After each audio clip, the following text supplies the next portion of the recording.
كاين بزاف ديال الناس في المغرب عندهم نية صافية وباغيين يتكفلوا بوليدات ما عندهم لا أم لا أب، ولكن واش عارفين الشروط القانونية؟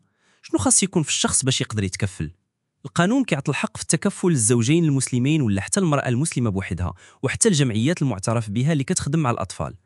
أول شرط خاصك تكون مسلم، لأن الطفل غادي يتربى على الدين الإسلامي وهذا الشيء ضروري في القانون المغربي. ثاني شرط خاصك تكون راشد، يعني فوق 18 سنة وقادر تاخذ المسؤولية ديال تربية الطفل. ثالث شرط خاصك تكون في صحة عقلية ونفسية وما عندك حتى سوابق في العنف أو الجرائم، خصوصا اللي عندها علاقة بالأطفال أو الأخلاق. رابع شرط ماشي غير القلب، خاص حتى الإمكانيات، يعني تكون خدام، عندك مدخول قار وقدر تعيش الطفل في بيئة مزيانة ومستقرة.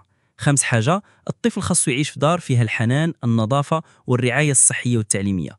القاضي كيتأكد من هذا الشيء قبل ما يوافق.